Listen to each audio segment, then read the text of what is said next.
Né Giovanni Battista Montini, Paul VI est connu comme le pape pèlerin. Son pontificat a profondément marqué l'Église, un reflet du Concile Vatican II. Jean XXIII a convoqué le Concile Vatican II à l'automne 1962, mais il meurt à peine un an après l'ouverture du Concile. C'est Paul VI qui a assuré sa continuité. Il a convoqué le Concile à nouveau en 1963.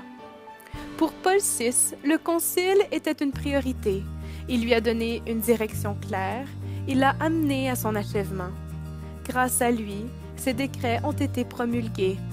L'une des priorités était la restauration de l'unité entre chrétiens.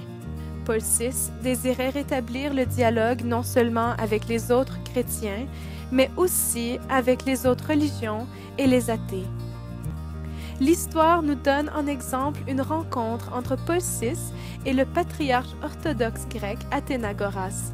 C'est arrivé en 1964 sur le mont des Oliviers, révoquant ainsi l'excommunication de 1054, un schisme qui a duré près d'un millénaire. Il avait à cœur les pauvres et les réfugiés. Avant d'être nommé pape, il travaillait pour le secrétaire d'État du Saint-Siège. Durant la Deuxième Guerre mondiale, son rôle lui a permis d'apporter une aide et un soutien important aux réfugiés politiques.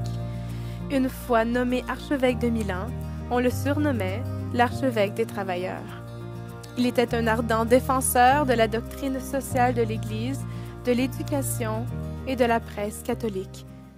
Administrateur rigoureux, Paul VI a réformé la curie romaine et rétabli le synode des évêques. Le pape François est le premier pape à ne pas avoir participé au concile. Pourtant, et à plusieurs égards, il personnifie la vision qui émane du concile. Comme Paul VI, le pape François est un grand défenseur des pauvres. C'est aussi un pape qui encourage la collégialité et désire rencontrer les gens là où ils sont. Pape Paul VI, priez pour nous.